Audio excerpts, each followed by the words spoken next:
Iniciando a aula do dia 11 de março de 2021, Direito Processual Civil, turma 4A, Direito Processual Civil 1. Nós estamos já chegando ao final da primeira unidade. E aí, pessoal, hoje a gente vai falar sobre prazos processuais e sobre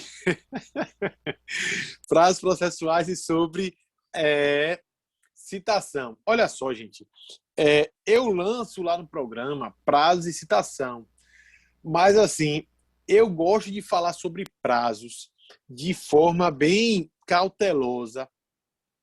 Por quê, pessoal? De forma bem clara aqui, eu acho um absurdo um operador de direito não saber prazo e o estudante chegar no 9º período, no 8º período, sem saber prazo. Porque a vida da gente é prazo, galera. A vida do advogado é prazo. E aí alguns alunos até vêm falar bem assim comigo em prática. Professor, me perdoe, eu perdi, eu estou mandando a petição agora, a peça, aceite, por favor. Tá, eu sei que está fora do prazo, o discurso é sempre o mesmo. A gente que é operador de direito vive de prazo. Se perder o prazo, preclui o direito. Então, eu não aceito por conta disso aí, porque, pessoal, se a gente...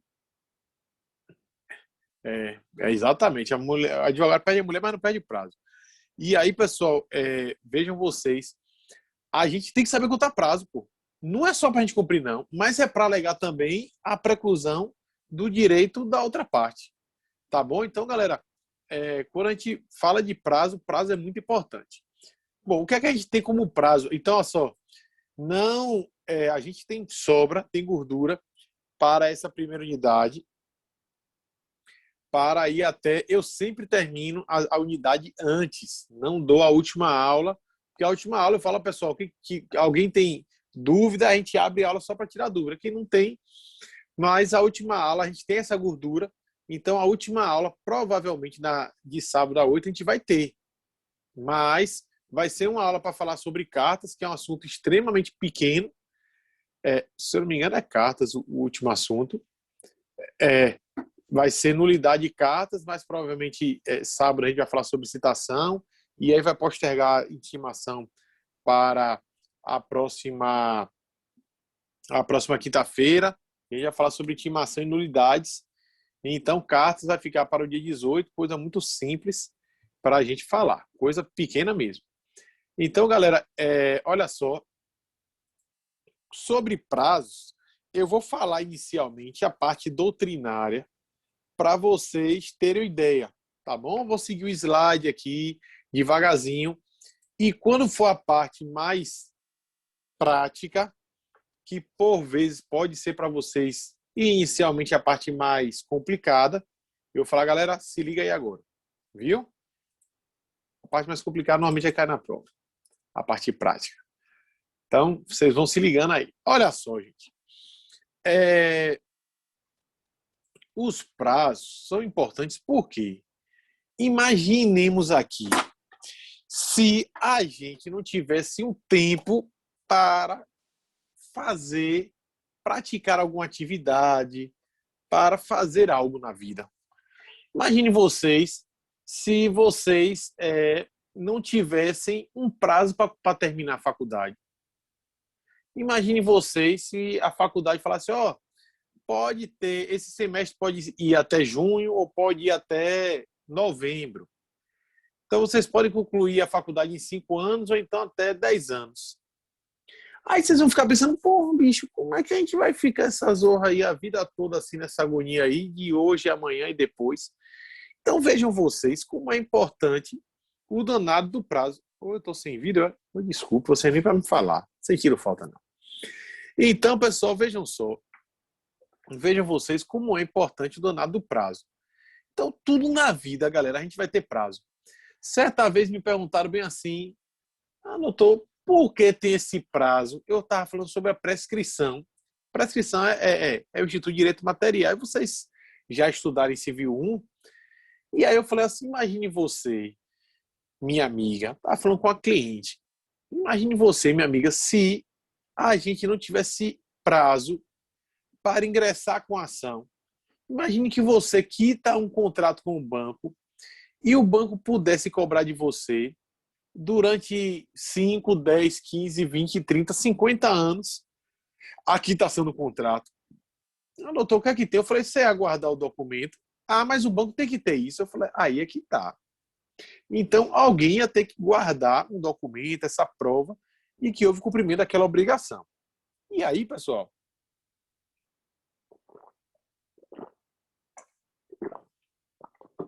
quando a gente vem para o processo, a situação é bem semelhante.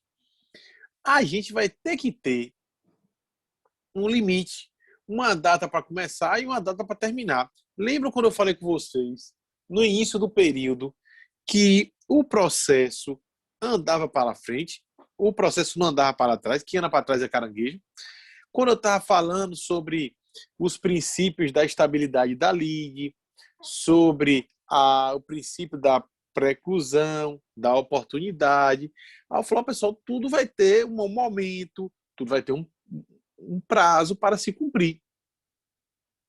Daí, pessoal, que a gente fala que tem um dia para começar e tem um dia para terminar. Um dia para começar o quê, Miguel? Esse interstício, esse intervalo de tempo, interstício quer dizer intervalo de tempo em que a parte vai ter, ou o servidor vai ter para a prática de um ato processual. Miguel, todo mundo tem um prazo? Todo mundo tem um prazo. O juiz tem prazo, o escrivão tem prazo, o advogado tem prazo, o Ministério Público tem prazo, e por aí lá vai. Todo mundo tem prazo. Entretanto, os prazos do juiz, eles são considerados adiáveis, tendo em vista o que o legislador chamou de justa causa. Quando o juiz alegar que tem uma justa causa, ele poderá adiar aquele prazo dele, ele pode postergar aquele prazo dele. E é o que vem acontecendo desde que o mundo é mundo, desde que o judiciário foi criado, a gente não tem o juiz cumprindo aqueles prazos que são determinados pelo legislador. Miguel, isso está certo? Ó, galera, o correto seria dar um prazo razoável, porque muitas vezes dá um prazo muito curto para o juiz. E o juiz tem processos que são muito mais que exigem muito mais cautela e tempo do juiz do que outros. Outros são mais simples. Por exemplo, quando a gente pega uma ação, uma lide, em que vai se discutir a negativação do nome do consumidor, é uma lide aparentemente simples, que é corriqueira, em que o juiz já tem uma certa intimidade com a matéria e até mesmo com a prática processual. Da mesma forma que corte de energia, que corte de água.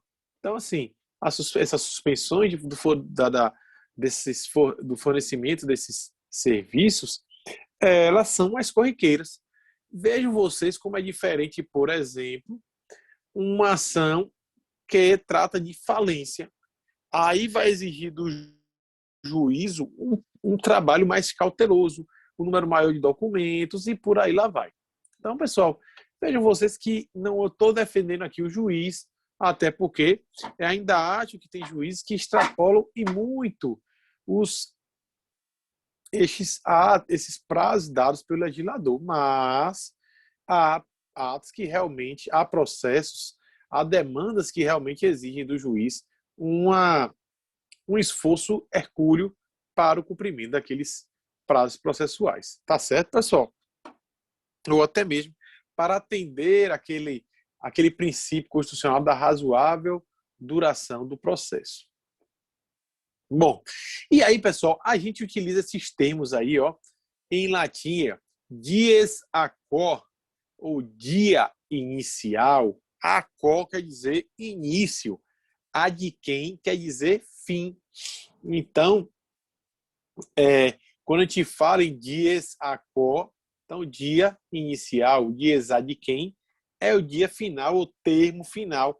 Essa palavra termo é muito utilizada lá no direito material, né? No direito civil, a gente vê muito esse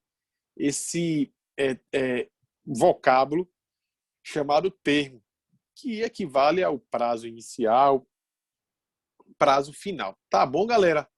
Dia inicial, dia final. Comumente, a gente fala, ó, pessoal, ó, o primeiro dia do prazo, o dia inicial do prazo, a gente vai ter esses vocábulos sendo utilizados.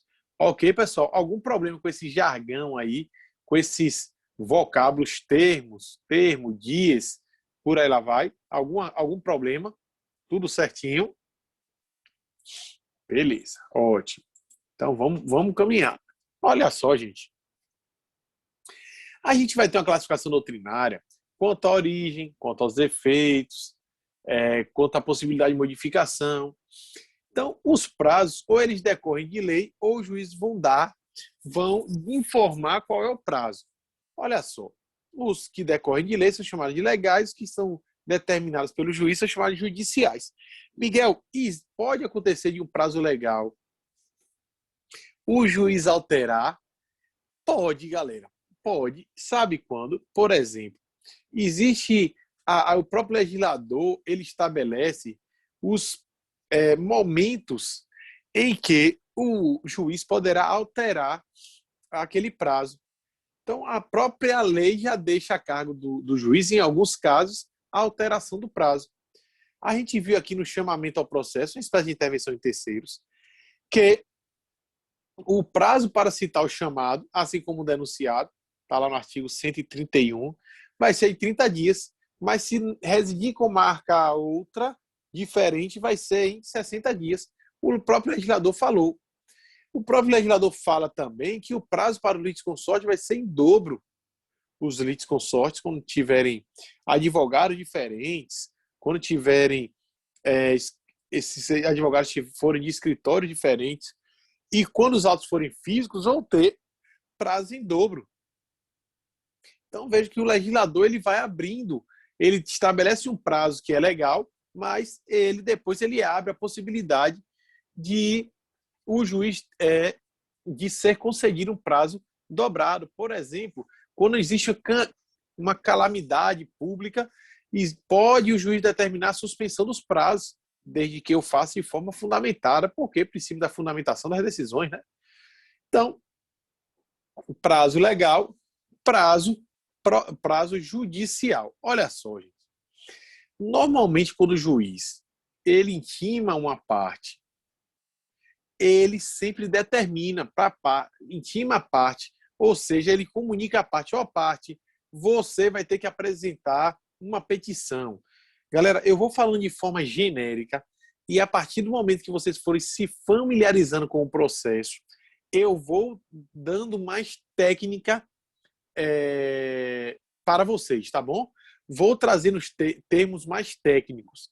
Então, não se admirem. Para quem já tem contato com o direito, contato com o processo, não se admire, não, porque eu vou estar usando termos menos técnicos. Então, até que os demais que não têm ainda possam acompanhar.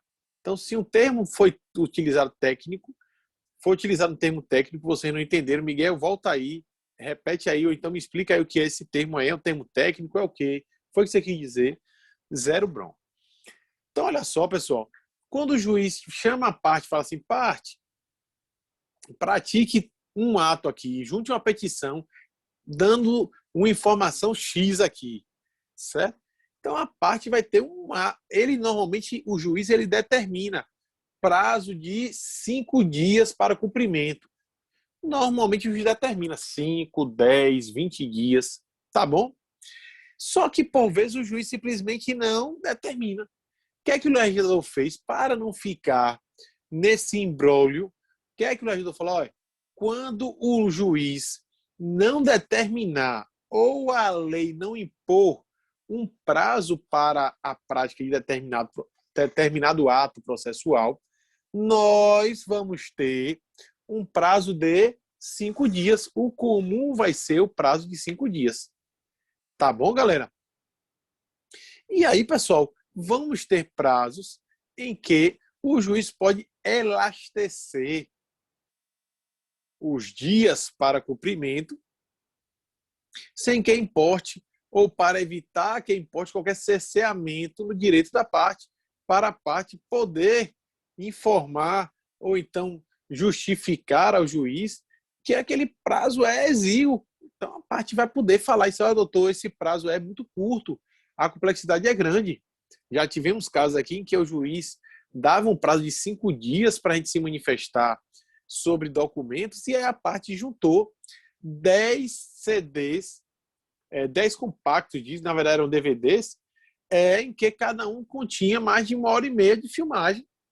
E aí, quando eles entregaram, a gente perguntou em audiência e o juiz pegou e concedeu, elasteceu o prazo para 15 dias. Justamente por isso. Então, galera, o juiz, ao analisar a complexidade do ato a ser praticado, ele pode elastecer.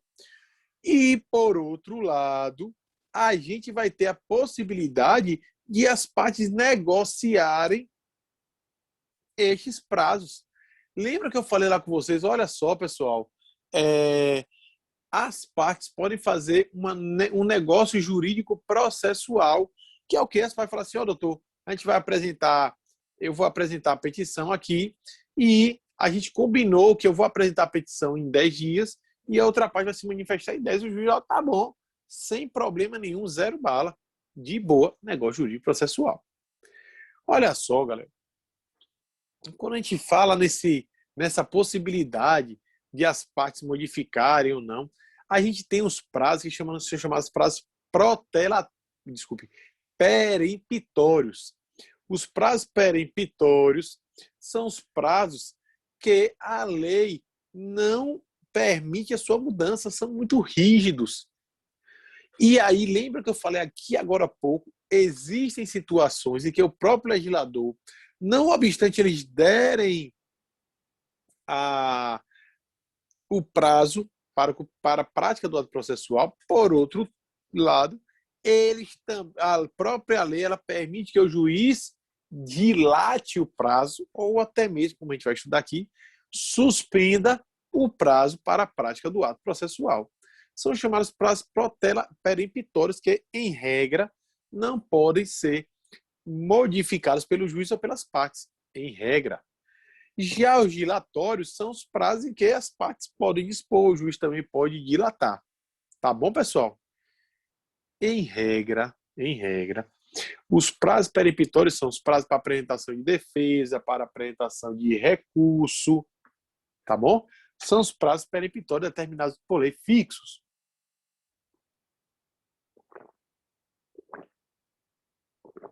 Bom, há alguns prazos, isso aí é a classificação quanto à alterabilidade.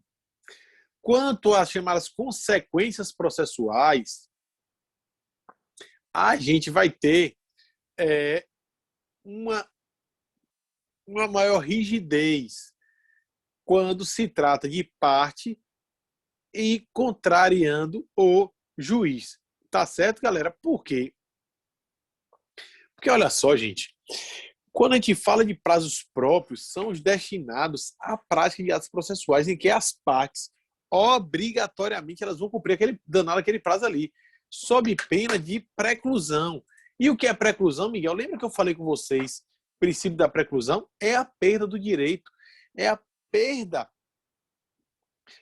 de um direito que a parte tem de exercitar o seu direito de petição, perda do direito de petição da parte pela ocorrência ou do momento ou do interstício do prazo que ela tinha. E a gente vai ver que vai ter outra forma de preclusão que a gente vai ver daqui a pouco. Então, galera, quando a parte pede o prazo para apresentar defesa, quando pede para apresentar recurso, quando pede o prazo para se manifestar sobre uma prova que a outra parte inseriu nos autos, ou um documento, uma certidão, uma perícia, etc. Então, a gente vai ter a preclusão aí. Já quando se trata de atos do juiz, a gente chama de prazos impróprios, tá bom? Os prazos impróprios são aqueles que, se o juiz passar, não tem prejuízo nenhum para o processo. pelas partes, muito menos, salvo o prejuízo psicológico e outras vezes até financeiro de o processo ficar se arrastando enquanto o juiz não pratica aquele ato processual que ele incumbe. Tá bom, galera? Tudo certo? Tudo beleza até aqui? Bom, ó, aqui agora a gente já começa a ter algo mais, digamos, prático, mas um pouco mais importante, que tudo hoje é importante. Então se ligue na preclusão aí. Preclusão a gente já tinha conceituado, que é a perda do direito de praticar um ato processual. E aí vem as formas de preclusão. Ou por não ter feito na oportunidade devida, tá aqui, ou por não ter feito na forma prevista em lei, ou seja, o prazo e a formalidade, ou então ter praticado o ato anterior incompatível com o presente. Vamos lá. Galera, primeira coisa.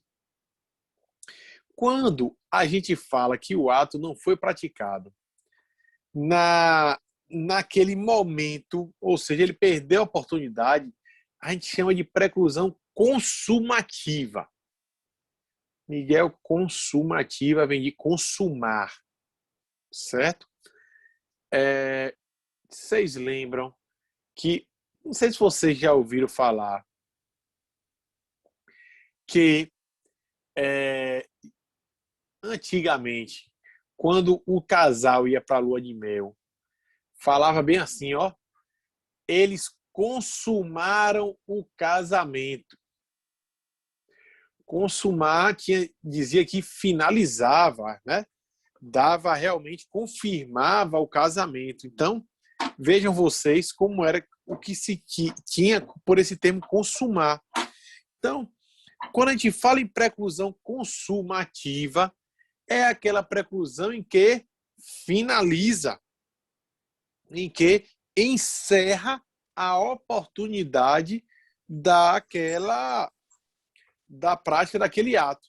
Então, galera, preclusão consumativa decorre da perda de oportunidade de a parte praticar o ato. Miguel, exemplo. Pessoal, quando a gente está em audiência, a gente vai ouvir testemunha, certo? E aí, o juiz pergunta bem assim, ó, se a testemunha for da parte autora, primeiro, quem faz pergunta a essa testemunha é a própria parte autora, foi ela que arrolou a testemunha, ela que convidou a testemunha para ir para o juiz, para ir a juízo, então ela que faz. E aí, galera, imaginem vocês que a oportunidade que o advogado a parte autora tem para praticar todos aqueles atos, para fazer as perguntas àquela testemunha, é aquele ali. Acabou. Certo? Findo, quando ele fala bem assim, ó, sem mais perguntas, doutor, o juiz vai se dirigir ao réu. Réu, quais são as perguntas que você tem que fazer para a testemunha? E aí o réu, o advogado do réu, vai fazer as perguntas da testemunha. O autor vai poder fazer pergunta? Não.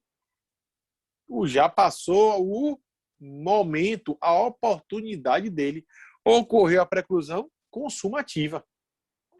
Eu já vi casos que a parte contrária enquanto estava sendo ouvida a testemunha da parte autora, o advogado do réu estava no Zap, no Instagram, e aí o juiz perguntou bem assim, justiça do trabalho, viu, galera?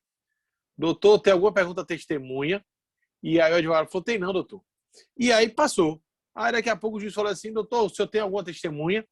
Com o advogado reclamante. O advogado reclamante falou, tem não, doutor. Aí virou pro réu e falou, doutor, se eu tenho alguma testemunha, aí o advogado pegou e falou assim, ô doutor, já escutou a testemunha da parte autora? Falou assim mesmo.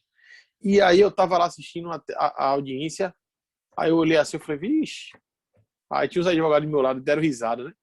Aí o juiz de lá olhou para mim, que é tudo perto, né? Olhou para mim assim, quase que para dar risada. Aí falou, já, doutor, já ouvimos a testemunha. Ah, doutor, mas eu tinha pergunta a fazer. E aí o juiz falou, doutor, precluiu o seu direito. E aí, galera, Eu olhei e falei assim, tomou no cotichi. O que acontece? Ficou dormindo, galera. Lembra aquele samba de Bete Carvalho? Camarão que dorme, onda leva. Aqui a gente tem um ditado mais bonito. O direito não socorre a quem dorme, tá bom? É um brocado que eu não vou me ousar aqui a tentar resgatar na minha memória como esse brocado, como esse ditado em latim, que diz que o direito não socorre a quem dorme. Tá certo? Depois vocês pesquisam no Google aí e botem aí o direito não socorre a quem dorme. Os civilistas já gostam de colocar esses brocados assim. Bom, galera, a segunda preclusão é em decorrência do tempo desse interstício que a lei ou o juiz deu para que a parte praticasse um determinado ato, tá certo? E aí, pessoal, como o tempo passou, a parte simplesmente não se manifestou, se calou, e a gente entende como o quê? Quem cala, consente. Se a parte se calou, é porque anuiu. Ela se calou, ela manteve-se inerte. Olha só, vocês vão ver muito isso na vida prática. Inerte, a parte manteve-se inerte. Inerte é o quê? Parada. Tá bom? Ou então, outro termo chamado assim, ó, silente. Silente com S, viu, galera? S-I-L-E-N-T-E. Silente. A parte manteve-se silente, ó, calada. Inerte, parada. Não se manifestou. Beleza?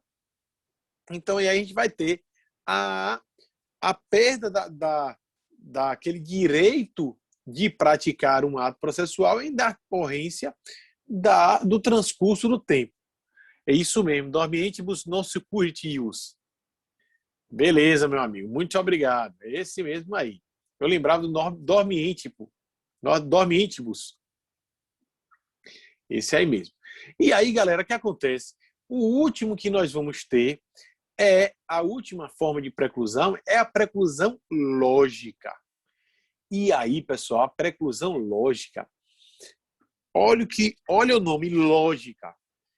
A preclusão lógica ocorrerá sempre que a parte ela praticar um ato, está no prazo, por exemplo, ela recorrer para apresentar um recurso. E ela, ao invés de apresentar o recurso, ela chega lá e pratica um outro ato que é incompatível ao seu direito de recorrer. Vou explicar melhor com uma questão prática. Imagine, galera, que saiu uma decisão do juiz, que a gente chama de sentença, julgou o processo. O consumidor teve o nome negativado e aí entrou com a ação contra o Banco Santander. O Banco Santander apresentou defesa e aí o juiz julgou, disse que realmente o banco estava errado e condenou o banco a pagar R$ 5.000 a parte altura, a título de indenização por dano moral. Beleza, vamos embora. No prazo para recurso, o banco podia apresentar recurso. Recurso é o quê, Miguel mesmo? Recurso é um ato processual em que a parte vai pedir um novo julgamento daquele processo, só que para um outro órgão jurisdicional. Espera aí, Miguel, vá devagar. O que é órgão jurisdicional? Órgão jurisdicional, galera, o juiz do trabalho, a vara civil é um órgão jurisdicional. Os juízos cíveis são órgãos jurisdicionais. O Tribunal de Justiça é um outro órgão jurisdicional. O STJ é um outro órgão jurisdicional. E o STF é um outro órgão jurisdicional. Não obstante, tem muita gente dizendo, chamando de outra coisa que não é órgão jurisdicional. Mas, pela Constituição Federal, é um órgão jurisdicional. Beleza, galera? Então, olha só. Toda vez que a parte está insatisfeita com a decisão que algum órgão jurisdicional tomou, ela pode pedir um novo julgamento por outro órgão jurisdicional, às vezes por até aquele mesmo órgão jurisdicional. E aí, galera, vamos supor que no caso prático que a gente está dando aqui, a parte, o Banco Santander, ele vem e, nesse prazo que ela tem para apresentar o recurso, ele vem e paga os R$ 5.000. Puf, tome aqui. E cá, galera. se vocês receberem uma condenação que você acha injusta, você vai pagar a condenação ou você vai pedir um novo julgamento? A lógica diz que você vai pedir um novo julgamento que você não vai pagar. Então, vocês hão de concluir comigo que se a parte quer recorrer, quer pedir um novo julgamento, ela não vai pagar. Daí que, se ela pagar, a gente vai concluir que ela não quer recorrer, porque ela está praticando um ato contrário ao seu suposto objetivo, ou melhor, ao seu direito subjetivo de apresentar recurso. É isso que a preclusão lógica diz, que a faculdade processual, ou seja, o direito que a parte tem de praticar um ato processual, ele se extingue, se exaure, ele caduca em decorrência de um ato processual que a parte praticou anteriormente e que é contrário que agora ela quer praticar. Ok? Entenderam? Então, ela queria recorrer, Miguel, e ela foi, pagou. E para que ela pagou, Miguel? Exatamente, preclusão lógica. Ela poderia muito bem ter recorrido e depois do recurso, e no recurso ter dito, doutor, a gente vai depositar judicialmente o dinheiro, vai deixar guardadinho para não correr juros e multa ou correção monetária. Tá certo? Outro exemplo, Miguel, por favor. Galera, olha só. Imaginem vocês que a parte ela recebe uma cartinha da justiça e tem que apresentar sua defesa. Ao invés de apresentar a defesa, sabe o que ela faz? Ela chega lá e fala, ó, realmente esse pedido está correto, eu estou devendo. Lembra aquele ditado? Devo e não nego, pago quando puder. Então, ela vai falar isso. Depois que ela fala isso, ela vem e apresenta uma defesa dizendo que não deve nada. Bom, um ato, ela diz que deve, no outro ela diz que não deve. Então, vejam vocês que são atos distintos, opostos, que se contradizem. Então, a partir do momento que ela apresentou um ato e depois vem praticar o outro ato, vai haver uma preclusão daquele segundo ato. Beleza, galera? Tudo certo? Então, preclusão consumativa, temporal e lógica. Acontece muito. De vez em quando cai na prova. Pessoal, quanto aos prazos, nós vamos ter algumas pessoas, alguns sujeitos processuais ou representantes com os prazos em dobro, desculpe. Por exemplo, a Fazenda Pública e o Ministério Público, eles vão ter, juntamente com a Defensoria Pública, prazo em dobro. Sempre vai ter prazo em dobro. Miguel, por que essa galera vai ter prazo em dobro? Porque, pessoal, a quantidade, a demanda de processos que eles têm é muito grande, tanto da Defensoria, quanto do MP, quanto da Fazenda Pública. E a Fazenda Pública, por sua vez, ela vai ter um interesse social, né? Interesse de todos, que não haja uma bula, que o Estado não perca as ações, porque a gente presume que o Estado sempre pratique os atos, ou melhor, os agentes públicos sempre pratiquem os atos no exercício da atividade estatal, como servidor público, atendendo aos princípios da legalidade, da probidade, da moralidade, da impessoalidade, tá bom? Então a gente vai ter aquele bom e velho limpe, né? Então a gente vai presumir isso aí. Mas a gente não pode deixar jamais de ter em mente que quando a gente labuta com toda a sociedade, o Estado sempre vai ter um grande número de processos ali. Então eles vão ter reconhecidamente prazos em dobro. Ministério Público, Miguel, porque está muitas vezes como fiscal da lei e outras vezes também representando a sociedade. É o maior fiscal que a gente vai ter para que a sociedade não seja ludibriada, roubada, etc.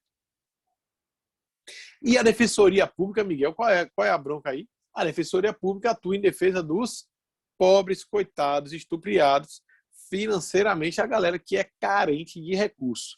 Tá bom? Bom, galera, por fim, reitero a vocês que os litisconsortes, eles vão ter prazo em dobro, salvo quando o processo é eletrônico. Pronto. O processo for eletrônico, galera, ó, já era, não tem que se falar em prazo em dobro. Miguel, qual é a lógica do prazo em dobro para litisconsortes com procuradores diferentes, de escritórios de advocacia diferentes? Por quê, pessoal?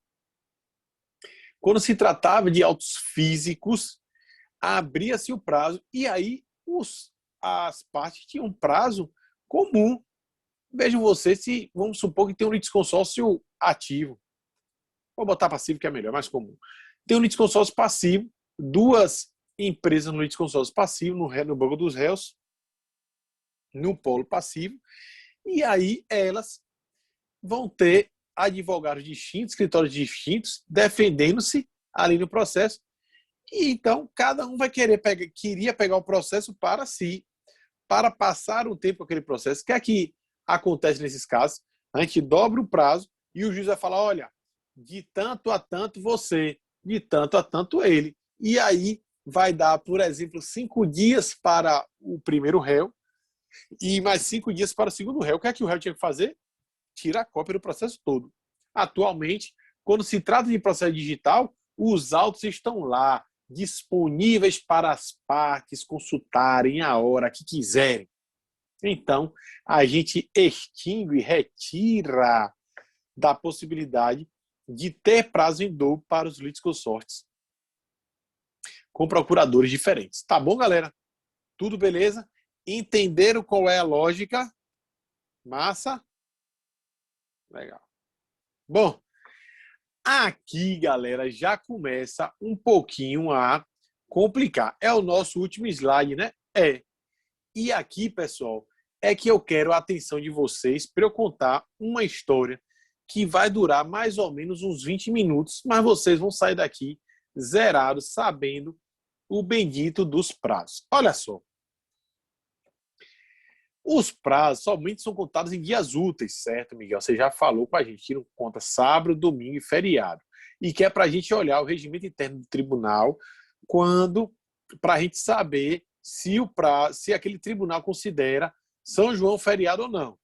Beleza. Isso aí. No Nordeste, dia 24 é dia de comer canjica, pamonha, bolo, certo? E milho. Nada de comer cachaça. Isso faz mal.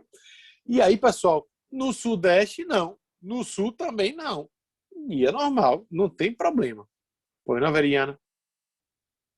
Nada? Tá certo. Eu ia perguntar, professor, se os pontos facultativos contam. O que acontece, Veriana, aí vai naquela regra que eu te falei dos tribunais. Se os tribunais determinarem que é ponto que é feriado, é feriado. Se é ponto facultativo ou se há uma redução da jornada de trabalho naquele dia, a gente não vai computar esse prazo como dia útil.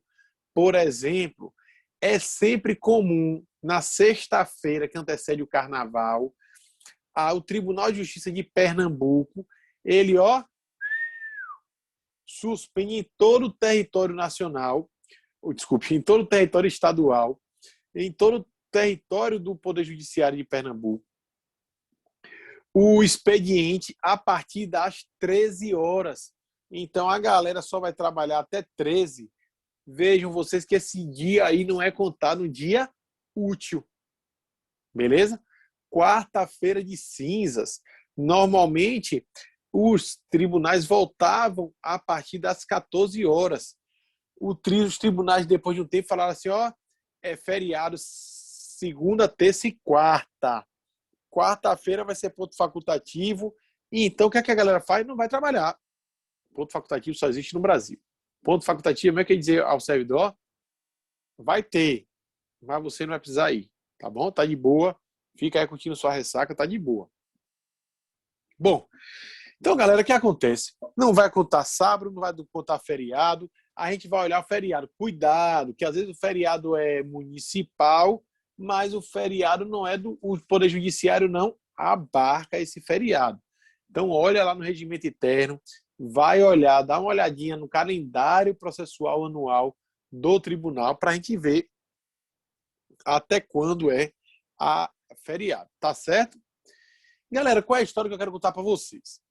Normalmente, quando a parte toma ciência de um ato processual que ela deve praticar, ela é comunicada de que deve praticar um ato, a gente vai saber, ela vai estar sabendo ali, que a partir de então já começou o prazo dela. Beleza até aqui? Então, recapitulando, toda vez que a parte é comunicada, que ela recebe uma comunicação de que deve praticar um ato, então vejam vocês, ela, a partir daquele momento, sabe que vai começar a contar o prazo dela. Massa, Miguel, entendi até aí. O que é que você quer dizer mais? Só que, galera, os prazos, normalmente, eles são contados em dias, tá bom? São contados em dias. Então, imagine vocês que a parte recebeu a comunicação no dia de hoje, quinta-feira, 17 horas. Vamos lá. Se o prazo é em dia e hoje fosse considerado já um dia, eu já teria perdido 17 horas. Concordam comigo? Todo mundo está entendendo essa parte aí, galera? Concordam comigo? Beleza. E aí, pessoal, ó, pessoal, quem cala consente, viu? Se ligue, para depois não estar doidinho aí. Então, olha só, galera. O que é que o legislador fez? Oi. Desculpe interromper. Tinha só como repetir essa parte desse finalzinho que o senhor falou agora? Tenho sim. Olha só, Sonatia. O que acontece? Se eu recebo uma comunicação, eu sou parte, e aí eu recebo a comunicação do juiz que eu tenho que praticar um ato processual, que eu tenho que juntar a petição no processo. Tá bom? Imagine você aí, Sonatia. Os prazos são sempre em dias, né? Se eu recebo essa comunicação hoje, quinta-feira, 11 de março, às 17 horas, e eu fosse começar a contar meu prazo de hoje, um dia hoje, aí você para a pensar, peraí, Miguel, mas você recebeu às 17 horas do dia de hoje. Então você já perdeu 17 horas. Concorda comigo, Sonatia? Que das 24 horas de um dia, eu já tinha perdido 17, só tinha mais 7 horas. Então o que é que o legislador fez, minha amiga? Fez o seguinte, doutor, o legislador falou assim, olha, no dia que a parte é comunicada do ato processual que ela tem que praticar, esse dia não conta. A gente vai excluir o dia em que ela recebeu a comunicação, ou seja, o dia do começo, e vai começar a contar no primeiro dia útil seguinte, no primeiro dia útil subsequente ao que ela recebeu a comunicação. Galera, esse ato de receber a comunicação, a partir de hoje, doutores e doutoras, vocês vão chamar de ciência. A partir de hoje, vocês não vão mais falar que ela recebeu a comunicação. A partir de hoje, vocês vão dizer que ela tomou ciência. Beleza?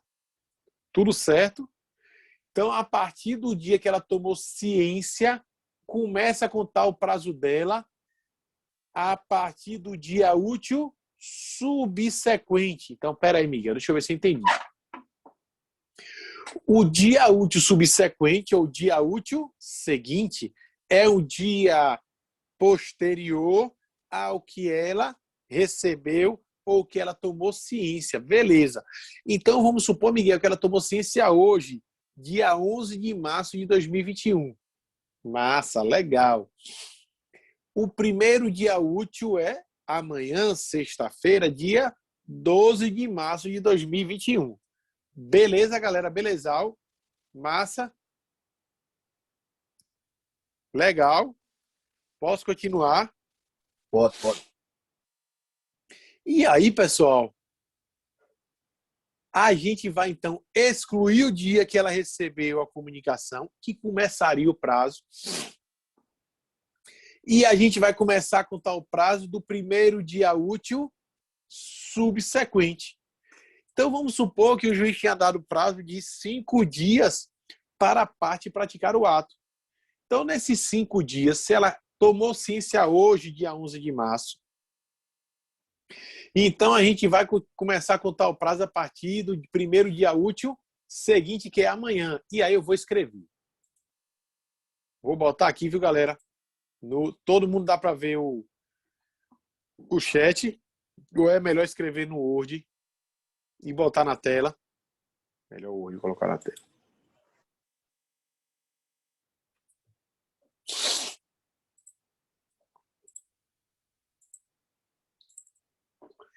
Então, olha só, tomou ciência.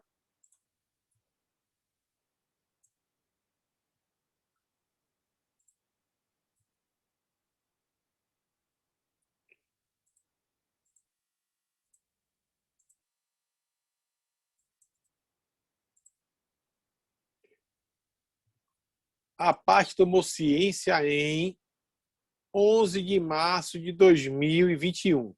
Beleza? Que é hoje, uma quinta-feira. Galera, o dies a quo, ou termo inicial, é o primeiro dia útil seguinte à ciência.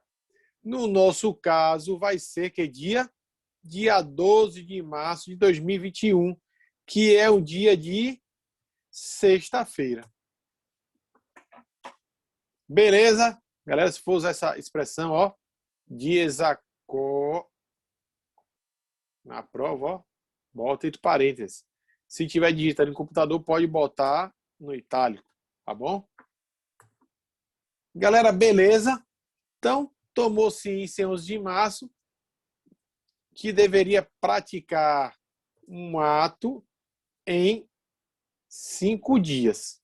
Beleza. Lembra sempre que esses 5 dias são 5 dias úteis. Nossa, Miguel, beleza. Então, galera, a gente vai contar o quê? O primeiro dia é 12 de março. A gente vai considerar 13 e 14 de março? Não, nenhum dos dois. A gente vai considerar porque não são dias úteis. Mas o dia 15 de março, a gente vai considerar. A gente vai considerar o dia 15 de março, que é o segundo dia. Dia 16 de março vai ser o terceiro. E dia 17 de março vai ser o quarto. Dia 18 de março, finalmente,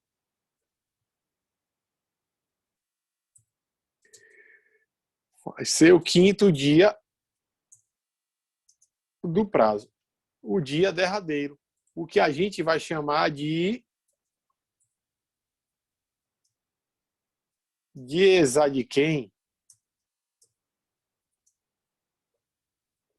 Beleza, galera? Ou termo final. Ok, pessoal? Entender a sistemática do Sim. dia que toma ciência, a gente não considera. A gente vai considerar o primeiro dia do prazo, o primeiro dia útil subsequente. De boa, galera? Massa? Mas vamos supor, ó, que ele tomou ciência dia 12 de março, que é o dia de sexta-feira. Beleza? Para praticar um ato processual em 5 dias úteis. O primeiro dia, o dies a quo, é o dia útil seguinte, que vai ser que dia 15. Vai ser o dia de segunda-feira. Então, por que isso, Miguel? Porque dia 13 e dia 14 a gente não vai considerar como dia útil. Então, Miguel, você está dizendo que a gente nunca começa o prazo em dia não útil? Beleza. E vou acrescentar mais, nem começa nem termina. Sabe por quê, galera? Porque todos os atos processuais só são contados, só são praticados em dias úteis.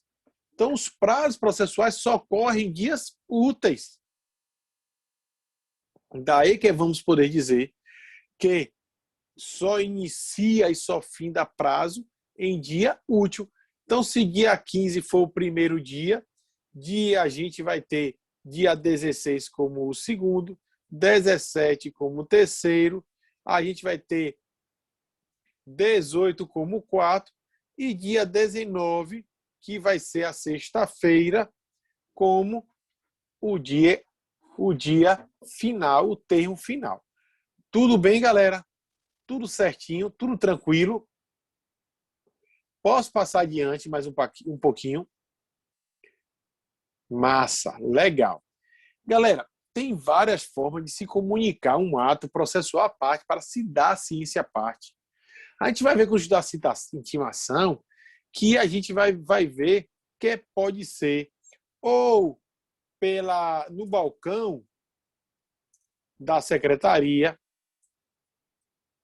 pode ser no diário de justiça, que a gente vai chamar, sabe de quê? DJE, Diário da Justiça Eletrônica, e a gente vai ter também por oficial de justiça, correios ou edital. Beleza? Tudo certo? São as formas.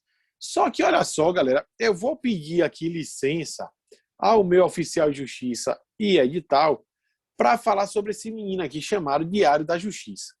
E aí eu vou contar uma historinha pequenininha assim. Que é Diário da Justiça, galera? É um diário, é um conjunto de atos processuais que são praticados. E para não ficar solto, o Tribunal de Justiça fez o quê? Fez um jornal. Esse jornal vai chamar de diário. Por quê? Porque é de todo dia. Então, por isso que chama de diário. Poxa, Miguel, isso é besteira. Pô. É um jornal que é todo dia. Daí se chama de diário. É um documento em que são veiculados, ou melhor, veiculadas comunicações e informações. Então, no Diário da Justiça, galera, vai sair nomeação de servidor, a nomeação de vocês quando passarem no concurso público vai sair no diário. O dia da posse vai sair no diário. A transferência, as promoções que vocês tiverem, os atos processuais que são praticados pelos servidores vão ser todos no diário.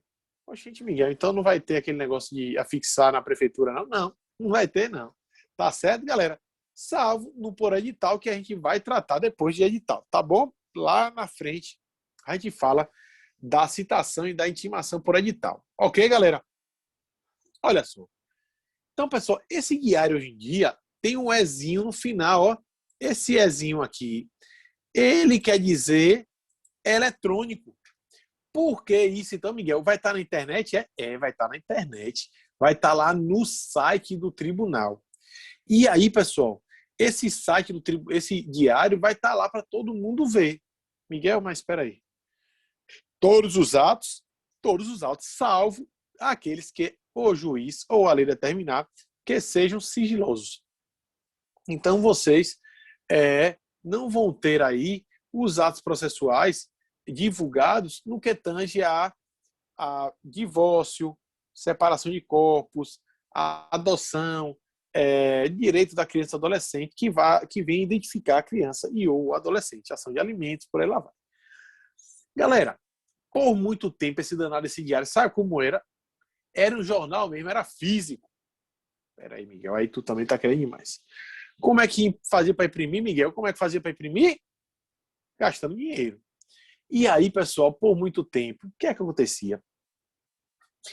O jornal, esse diário era publicado, era impresso lá na sede, do tribunal, lá em Recife. E aí, daqui que viesse chegar aqui em Petrolina, já tinha passado um dia.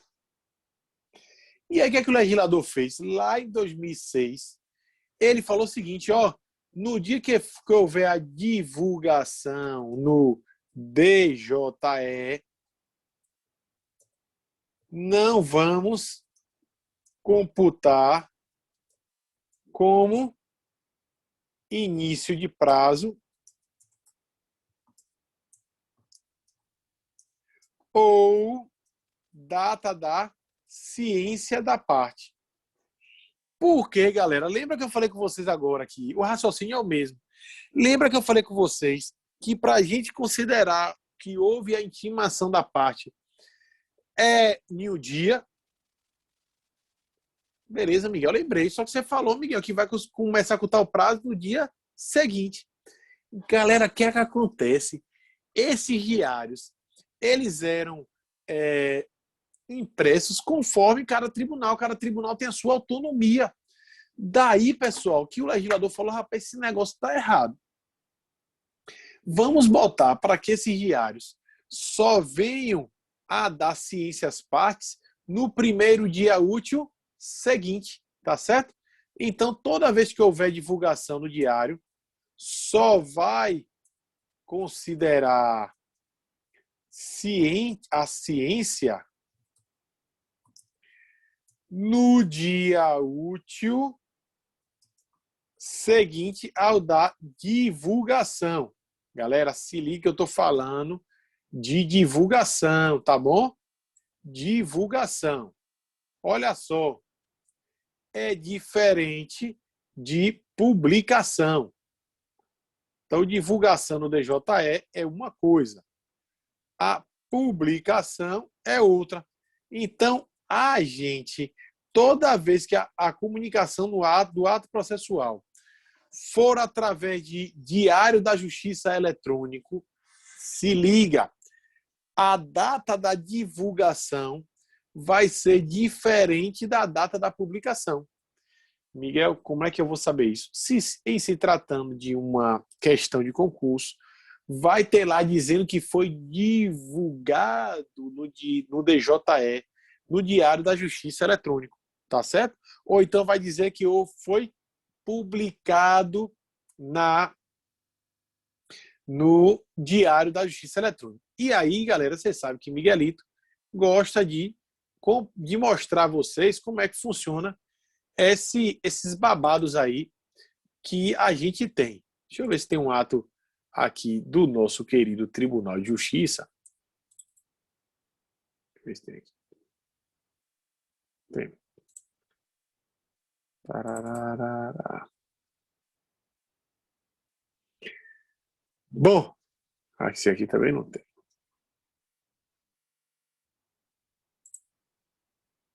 Ou aqui, deixa eu ver esse aqui.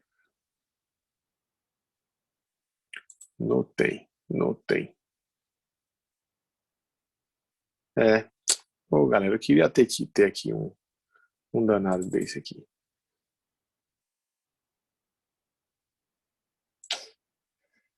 Poxa.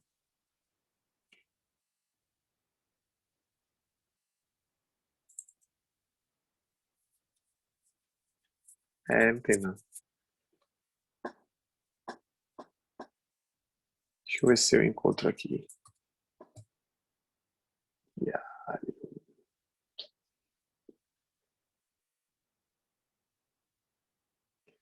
Não tenho aqui não, galera. Infelizmente eu não. Olha só. Mas eu vou consultar aqui agora para mostrar a vocês como é que sai. Vai demorar um tempinho a aula, mas é por uma boa ação. E aí já aproveita e ensina vocês. Ó, galera, a gente vai aqui em publicações, tá vendo? E vai ter aqui, ó, DJE, Diário de Justiça Eletrônica. Ah, peraí, Miguel. Você não tá compartilhando, Miguel. Não me tenta na vida. Bom. Olha só. Abra. Pronto. Diário da Justiça Eletrônica. Vem aqui, ó, publicações, tá vendo? tjpe.jus.br. Galera, toda vez que vocês tiverem dúvida como é o tribunal, como é o site do tribunal, vocês botam a sigla do tribunal. TJ, aí PE, Pernambuco, PB, Paraíba, BA, Bahia, SP, São Paulo, RJ, Rio de Janeiro. Tem que saber aquela sigla lá, viu, que vocês viram lá no primário. Quem não está merendando e prestou atenção na aula, deu para saber. Então, estava paquerando, deu para saber. Então, galera, o TJPE vai ter aqui, ó, publicações. E aqui a gente vai ter, ó, Diário da Justiça Eletrônica. Seleciona. E aqui a gente vai escolher a data, tá bom? Aqui já tem os últimos, ó, o número do diário e as datas aqui. Tá dando para ver aí, galera? Tá não dando para ver não, Miguel. Largue isso. Deixa eu ver se... professor. Ó, beleza, aumentei para ficar lindo. Olha só, galera. A mãe aqui é clicar com o botão direito e pedir para abrir, que ele vai abrir uma nova... Só por causa de mim não vai abrir.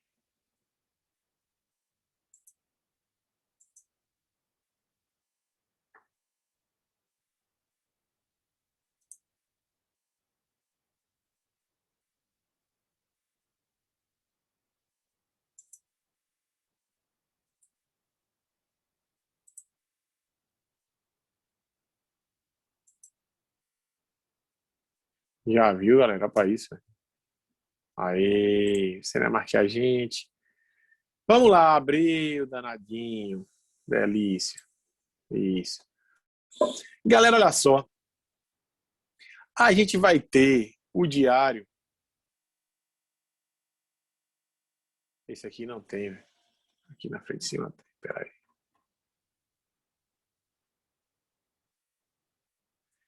O Diário da Justiça Eletrônica. Ah, tem sim. O Diário da Justiça Eletrônica, ele vai... Porra, não foi não, foi? Ah, foi, peraí. Aí.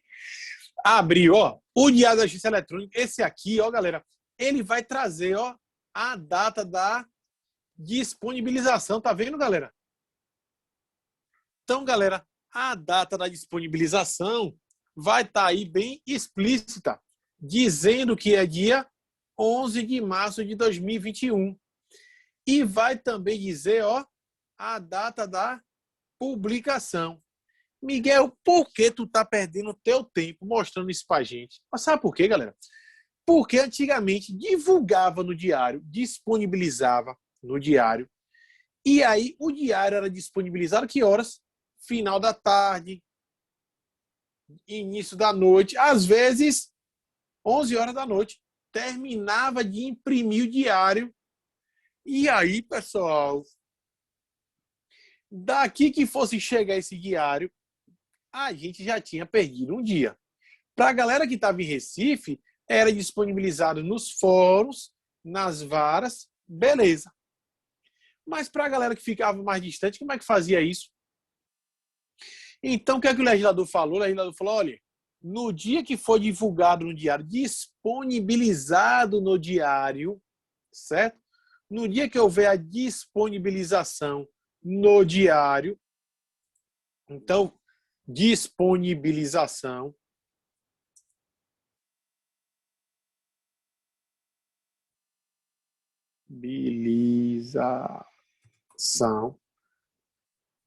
no diário, a gente não vai considerar. A gente só vai considerar que houve a intimação no primeiro dia útil seguinte à disponibilização. Tá certo, galera? Então, olha o nosso caso prático aí. Dia 11 de março foi disponibilizado. Então, a gente não vai considerar esse dia 11 de março como disponibilizado. Beleza, pessoal? Por quê? Porque nesse dia a gente não sabe que horas foi que ele foi divulgado. A gente não vai ter um dia para saber. Então, o legislador falou, olha, no dia que for disponibilizado no diário, vocês vão considerar publicado, ou seja, comunicado às partes no primeiro dia útil seguinte ao da disponibilização. Ufa, Miguel, eu acho que eu entendi. Então, primeiro disponibiliza no diário e no primeiro dia útil seguinte ao da disponibilização, a gente vai considerar a data em que as partes ou melhor, o dia em que as partes tomaram ciência daquela comunicação do ato, ou seja, vai considerar a publicação do ato processual. Miguel, então, o dia da publicação é o dia em que a parte toma ciência do ato? Exatamente, galera. Miguel, e por que teve essa mudança aí? Sabe por quê, galera?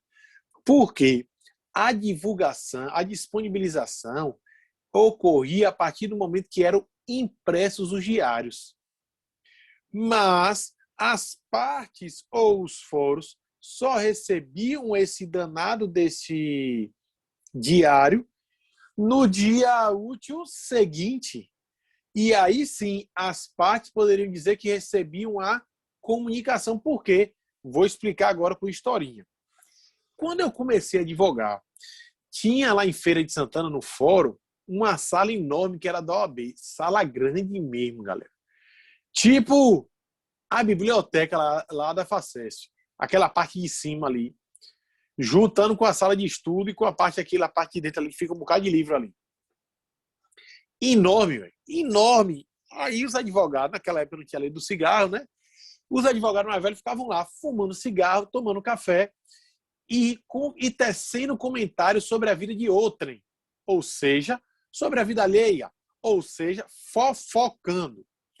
Galera, eles tinham como hábito, todos os dias de manhã, irem para a OAB para ler o Diário da Justiça Baiana. Então, eles sabiam de todos os juízes que estavam sendo promovidos, que estavam sendo processados administrativamente, assim como os servidores. Beleza? Só que tinha uma parte aí que era muito produtiva e que eu vim me tocar uns 4, 5 anos depois. Os advogados, alguns, não iam para lá para fumar cigarro nem para tomar cafezinho.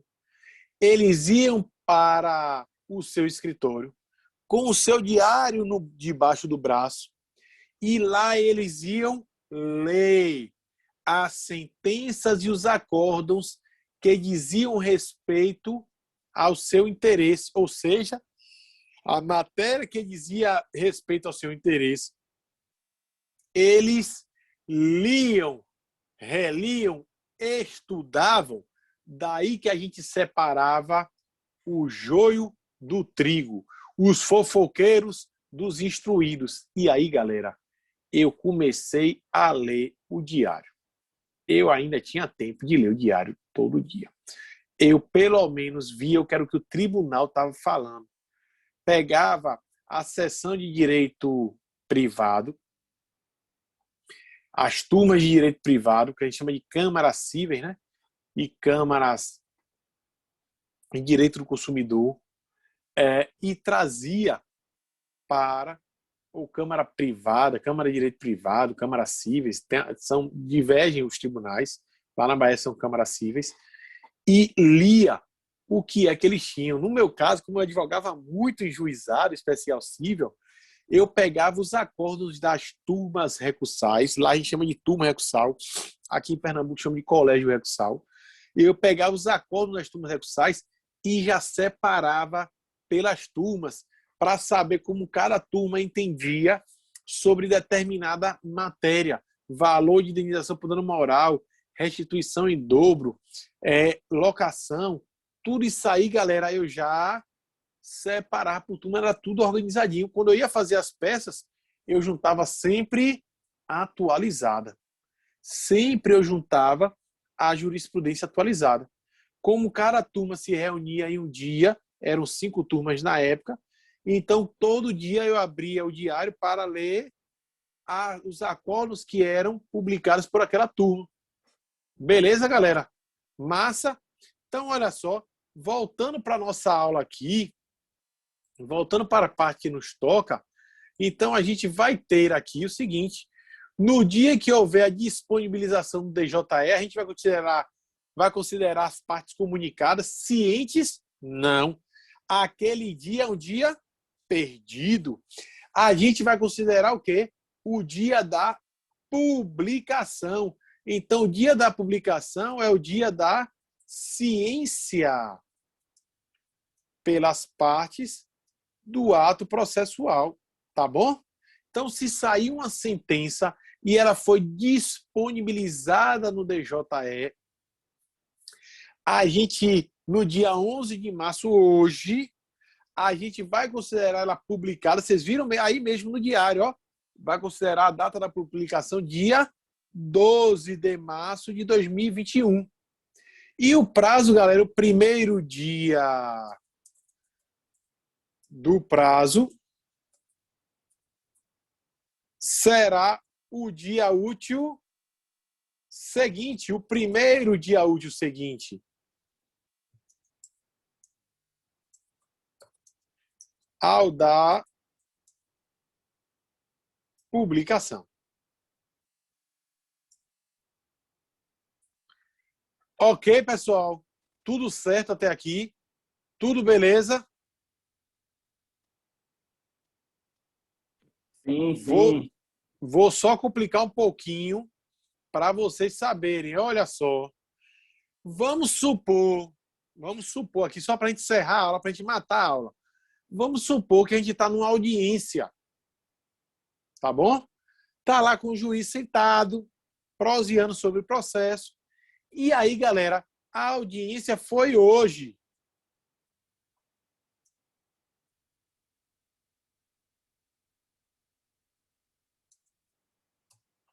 E aí, na audiência, o juiz fala bem assim, ó. Doutores, vocês vão ter 5 dias para praticar o ato processual.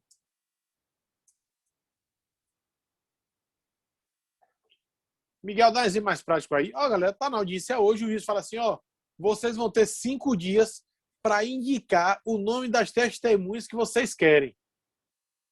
Beleza. Vocês vão indicar o nome e o endereço das testemunhas. Beleza, deu 5 dias para indicar o nome e endereço das testemunhas. Massa, legal. Galera, o primeiro dia do prazo, ou melhor, o dia da ciência é qual, galera? Dia 11. Perfeito, Sonatia. O dia da ciência é o dia que eles estão tomando conhecimento da obrigação que eles têm que cumprir. Então, o dia da ciência é o dia 11 de março. É o dia em que o próprio juiz os intimou, os determinou a eles, comunicou a eles expressamente que eles têm que praticar um ato. Miguel, isso aí, qual a diferença de publicação? A publicação vai sair no DJE. A ciência via em audiência vai ser no momento, pessoalmente. Então, o primeiro dia do prazo vai ser dia 12 de março de 2021. No caso, seria amanhã. Beleza? No nosso primeiro caso lá, o primeiro dia útil após a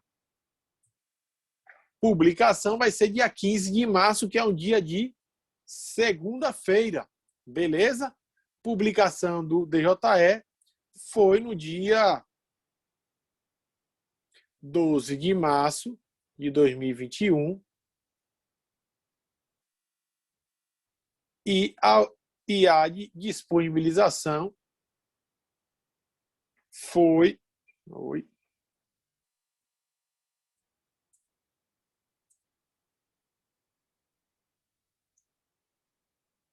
no dia 11 de março.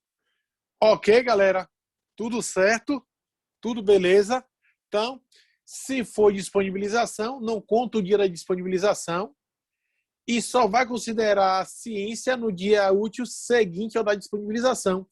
No caso, foi dia 12 de março, que a gente vai chamar de publicação.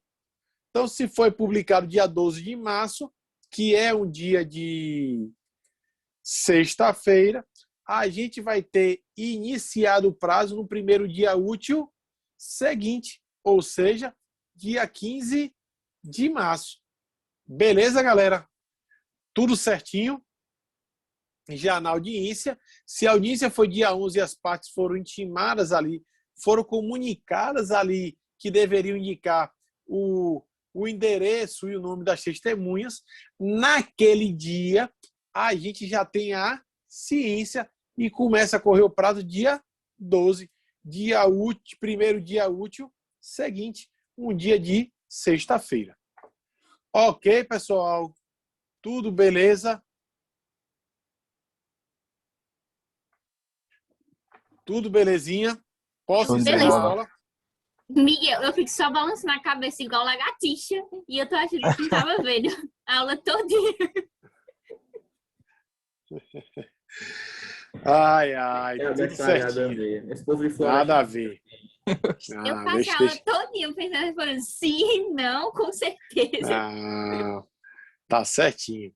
Certíssimo. Galera, então, ó, pessoal, deseja... Professor Daniela está... tá bom, beleza. Hoje não vou fazer chamada não, já estiquei demais a aula. Tá certo? Desejo a vocês uma boa noite. Deus abençoe. Sábado a gente vai falar sobre citação. Citação é um pouquinho longo, galera, mas eu gostaria que vocês dessem uma lida em citação, artigos 238 até 259, tá certo?